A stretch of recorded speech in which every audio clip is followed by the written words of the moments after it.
BJP ने लगाई आग, कांग्रेस को जलाते जलाते जले अपने ही हाथ। करप्शन या कलह का क्यूआर कोड, शिवराज के मंत्रियों में कितने कोट। नमस्कार, मैं हूं हरीश दिवेकर और आप देख रहे हैं न्यूज स्ट्राइक।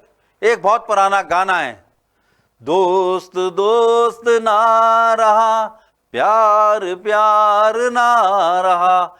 ये दर्द भरा नगमा तकरीबन हर उस विधानसभा सीट पर बीजेपी के लिए फिट है जहां जहां शिवराज कैबिनेट के मंत्री हैं। अभी कुछ ही दिन की बात है, मध्य प्रदेश की सियासत में क्यूआर कोड का शगुफा बहुत चला। कई कमलनाथ के पोस्टर लगे जिसका क्यूआर कोड स्कैन करने पर भ्रष्टाचार की लंबी सूची खुलने लगी, तो शिवराज सिंह चौहान के पोस्टर लगते भी देर नहीं लगी। क्यूआर कोड की जुबानी भ्रष्टाचार की कहानी कहने वाले ऐसे पोस्टर्स का बोलबाला रहा। ये किसकी कारस्तानी हो सकती है, इसको लेकर भी खूब बातें चली। कमलनाथ पर जो आरोप लगे वो अलग बात है, लेकिन बीजेपी की मुश्किल इन पोस्टर से ज्यादा उनके मंत्री और विधायक बन चुके हैं। ऐसे मंत्रियों की लिस्ट लंबी होती जा रही है जिसके क्षेत्र में विधायक या कोई अन्य नेता ही मंत्रियों के कारनामों का कच्चा चिट्ठा खोल रहा है। इस आपसी कलह को बीजेपी प्रेशर पॉलिटिक्स का नाम देकर दरकिनार तो करने की कोशिश में है, पर अफसोस सारी कोशिशें अब तक नाकाम साबित हो रही हैं। आग चाहे कहीं से भी भड़की हो, लेकिन मध्य प्रदेश की राजधानी से लेकर मंत्रालय में सीएम कक्ष तक जो लपटें सबसे पहले पहुंची वो सागर जिले की थी। जिले में मंत्री भूपेंद्र सिंह और जिलाध्यक्ष के खिलाफ जमकर नाराजगी है, जिसका नतीजा ये है कि सागर के ही कुछ नेता मुख्यमंत्री शिवराज सिंह चौहान के सबसे चहेते और करीबी मंत्री भूपेंद्र सिंह की शिकायत लेकर पहुंचे। इसके बाद कार्रवाई का तो कुछ पता नहीं, लेकिन अगले दिन शिकायत लेकर जाने वालों में से एक गोपाल भार्गव सुर बदलने पर मजबूर जरूर हो गए।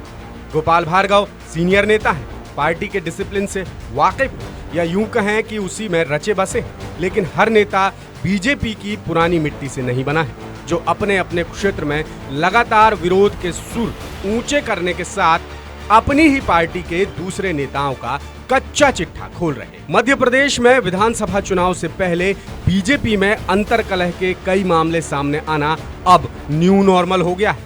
पहली बार ऐसा हो रहा है कि एक साथ कई मंत्रियों के खिलाफ उन्हीं के इलाके के नेता खुलकर शिकायतें कर रहे हैं। खास बात यह है कि ये सभी शिकवे और शिकायतें कोर कमेटी की बैठकों तक पहुंच रही हैं या अखबारों में छप रहे हैं। सख्त अनुशासन फॉलो करने वाली बीजेपी अपने ही नेताओं का ये बर्ताव संभाल पाने में अब तक नाकाम हो रही है। चुनाव से पहले दस्तूर आम है, ये नजारे भी आम है। टिकट की आस में दावेदार पुराने दावेदारों की पोल पट्टी ऐसे ही खोलते हैं, लेकिन इस बार हालात कुछ अलग है। इस बार बीजेपी में मंत्रियों के खिलाफ कोई ना कोई विधायक या नेता मोर्चा खोला बैठा है। लगातार शिकायतें दर्ज करवा रहा है। संगठन बार बार ताकीद कर चुका है कि घर की बात घर में ही रहने दी जाए, लेकिन बीजेपी के अपने ही नेता हर कलह को दुनिया भर के सामने नुमाया करने पर आमादा नजर आ रहे हैं, और बीजेपी के आला नेता इस आग को बुझाने की जगह हर बार इसे दबाने की कोशिश कर रहे हैं। नतीजा यह है कि अंदर ही अंदर सुलग रही आग फैलती जा रही है। अब तक सुनने में आ रहा था कि बीजेपी में पुराने और ज्योतिरादित्य सिंधिया के साथ आए समर्थकों की वजह से गुटबाजी बढ़ रही है, कलह बढ़ रही है, लेकिन सिर्फ सिंधिया के समर्थकों पर इल्जाम लगाना कितना सही है, क्योंकि बीजेपी का हाल तो वहां भी बुरा है जहां सिंधिया समर्थक नहीं है। मनमुटाव लगातार सिर्फ बढ़ ही नहीं रहा है, बल्कि दिखने भी लगा है। ताजा मामला बालाघाट का है, जहां प्रदेश के गृह मंत्री डॉक्टर नरोत्तम मिश्रा मंच पर बीजेपी के वरिष्ठ नेता गौरीशंकर बिसेन का हाथ नीचे झटकते हुए नजर आ रहे हैं। बुंदेलखंड से आने वाले मंत्री भूपेंद्र सिंह के खिलाफ लोकायुक्त में दर्ज कराई गई शिकायत में पर्दे के पीछे सागर के ही एक मंत्री का नाम सामने आ रहा है। बालाघाट में पिछड़ा वर्ग कल्याण आयोग के अध्यक्ष गौरीशंकर बिसेन और मध्य प्रदेश खनिज निगम के अध्यक्ष प्रदीप जायसवाल के बीच विवाद प्रदेश संगठन तक पहुंच चुका है। विधायक उमाकांत शर्मा खुद एक मंच से कह चुके हैं कि उन्हीं की पार्टी का एक नेता उन्हें जान से मारने की धमकी दे रहा है। मैहर से बीजेपी विधायक नारायण त्रिपाठी ने सतना से बीजेपी सांसद गणेश सिंह पर गंभीर आरोप लगाए। जबलपुर में धीरज पटेरिया की वापसी पर पूर्व प्रदेश संगठन महामंत्री मेघराज जैन ने विरोध जताया है। ऐसे मनमुटावों को बीजेपी आम बात मानकर चल रही है। पार्टी के कुछ नेताओं का कहना है कि चुनावी साल में ऐसा होता रहता है, लेकिन चुनावी साल में क्या मंत्रियों के कारनामों की लिस्ट सरेआम जनता के बीच पहुंच जाती है, कभी पोस्टर के जरिए, कभी शिकायतों के जरिए, तो कभी किसी और माध्यम से। शिवराज कैबिनेट के 7 ऐसे मंत्री हैं जिनके खिलाफ उन्हीं के क्षेत्र में विधायक या नेता नाराजगी जाहिर करने लगे हैं। डॉक्टर मोहन यादव, उज्जैन में मंत्री मोहन यादव के खिलाफ पूर्व मंत्री पारस जैन और पूर्व सांसद चिंतामणि मालवीय एक हो गए हैं। कोर ग्रुप की बैठक में मास्टर प्लान के बहाने मोहन यादव पर इल्जाम लगे, उन पर सिंहस्थ की जमीन को अपना बनाने के आरोप। भूपेंद्र सिंह और पार्टी के जिलाध्यक्ष के खिलाफ खासी नाराजगी है। हरदीप सिंह डंग पर गौ तस्करों को संरक्षण देने के आरोप लग रहे हैं। बीजेपी के पुराने कार्यकर्ता भी डंग से खासे नाराज हैं। मंत्री बिसाहुलाल सिंह और पूर्व विधायक रामलाल का गुट अनूपपुर में आमने सामने है। पुराने कार्यकर्ता भी बिसाहुलाल सिंह से खासे नाराज हैं। इन मंत्रियों के अलावा राजवर्धन सिंह दत्तीगांव और मीना सिंह जैसे मंत्रियों के खिलाफ भी बगावत बढ़ती जा रही है। बीजेपी विधायक और नेता ही अपनी सरकार के मंत्रियों की अवैध संपत्ति और कथित भ्रष्टाचार की फाइलें तैयार करने में लगे हुए हैं। कुछ फाइलें लोकायुक्त तक पहुंच गई हैं और कुछ पहुंचाने की तैयारी है। पार्टी के जो वरिष्ठ नेता होंगे, सबसे वरिष्ठ जो हैं, उन तक के फाइल जो हैं लोकायुक्त के पास होंगी, लेकिन कार्रवाई कहाँ होगी, कैसे होगी, सबको मालूम है। सरकार का दबाव रहता है। बड़े बड़े आपने नेताओं के नाम लिए, दत्तीगांव जी का हो, चाहे मीना जी का हो, चाहे भूपेंद्र सिंह जी का हो, चाहे दूसरे बड़े नेता हैं, हरदीप सिंह डंग जी हैं, ये सब लोग, इनमें सर्वाधिक तो कांग्रेस से गए हुए हैं। भाजपा के नेताओं को वहाँ पे वैसे भी इन्होंने अलग थलग रख के कर दिया और सबने अपने आप को अपेक्षित महसूस किया।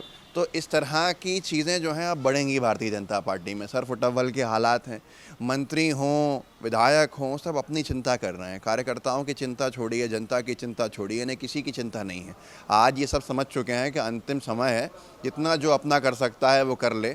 लेकिन मध्य प्रदेश की जनता, बीजेपी का खुद कार्यकर्ता अब बीजेपी के खिलाफ है और इनकी शिकायतें बीजेपी के ही लोग एक दूसरे की कर रहे हैं, क्योंकि उन्हीं को मालूम है 20 साल में क्या किसने किया है। तो आने वाले समय के अंदर ये सरकार तो कार्रवाई नहीं करेगी। कमलनाथ जी की सरकार बनेगी तो आप देखेंगे सर्वाधिक मंत्रियों पर कार्रवाइयाँ होंगी। इलेक्शन एक्सपर्ट्स की माने तो बीजेपी में या किसी भी दल में चुनाव के पहले प्रेशर पॉलिटिक्स आम रही है, लेकिन इस बार बीजेपी इन पर काबू पाने में नाकाम होती जा रही है। इसकी वजह कांग्रेस से बीजेपी में आए नेता भी माने जा रहे हैं, जिनके चलते बीजेपी का डीएनए भी बदला है, चाल और चरित्र भी बदला है। नए और पुराने नेताओं के बीच पार्टी यहां उलझकर रह गई है। दरअसल इस वक्त बीजेपी की हालत यह है कि उसमें वो सारे दोष आ गए हैं जो सत्तारूढ़ दलों में पहले रहते आए हैं। अब ये पार्टी विद डिफरेंस नहीं रही है। Party with all the differences with in the party हो गई है। तो वो उसमें ये हो रहा है कि जो गुट हैं, हर नेता अपने आप को बड़ा साबित करना चाहता है। दरअसल समस्या क्या थी? समस्या ये थी कि जब 18 साल पहले मुख्यमंत्री शिवराज सिंह को बनाया गया था, तब भी उनसे कई वरिष्ठ लोग पार्टी के भीतर थे, लेकिन तब कोई नहीं बोला, किसी ने कोई बात नहीं की। अब ये स्थिति है कि उज्जैन का मामला हो, सागर का मामला हो, बुंदेलखंड का मामला हो, बिंद का मामला हो, सब जगह आवाज़ इसलिए उठ रही है कि लीडरशिप कमज़ोर है और लोग ये देख रहे हैं कि उनका नुकसान हो रहा है। उनसे कम ताकत वाले, उनसे कम रसूख वाले लोगों को आगे बढ़ाया जा रहा है और उनको बेजा फ़ायदा पहुंचाया जा रहा है। ये पार्टी के भीतर, सरकार के भीतर हो रहा है और इसी वजह से नाराजगी है। चुनाव नजदीक आते आते ऐसे नेताओं से निपटना और गुस्से की आग को ठंडा करना बीजेपी के बस से बाहर होता जा रहा है। और इसी मुद्दे से जुड़ा हमारा आज का सवाल है, अपने ही नेताओं की प्रेशर पॉलिटिक्स को संभालने में क्या नाकाम हो रही है एमपी बीजेपी? आपके पास 3 विकल्प है। पहला हाँ, दूसरा नहीं और तीसरा कह नहीं सकते। इस सवाल का जवाब आप हमारे तमाम सोशल मीडिया अकाउंट्स यानी फेसबुक, यूट्यूब, इंस्टाग्राम और ट्विटर पर दे सकते हैं। और पिछली बार हमने आपसे पूछा था, सिंधिया के साइडलाइन रहने से क्या खत्म होगी बीजेपी कार्यकर्ताओं की नाराजगी? इसके जवाब में 20% लोगों ने कहा हाँ, 70% लोग बोले नहीं और 10% लोगों ने कहा कह नहीं सकते। बीजेपी हर मोर्चे पर कमलनाथ और दिग्विजय सिंह को घेरने में जुटी हुई है, लेकिन असल लड़ाई कांग्रेस और बीजेपी की नहीं है, बल्कि मध्य प्रदेश में अब बीजेपी वर्सेस बीजेपी ही होता जा रहा है। चुनाव जीतना है तो बीजेपी को पहले बीजेपी से ही लड़ना होगा, जिसमें नई और पुरानी की खाई इतनी गहरी हो चुकी कि बड़े बड़े रणनीतिकार और संगठन के दिग्गज भी उसे पाटने की कोई कारगर जुगत नहीं तलाश पा रहे। हाल यही रहा तो बीजेपी को हारने के लिए किसी कांग्रेसी की जरूरत नहीं होगी। नमस्कार।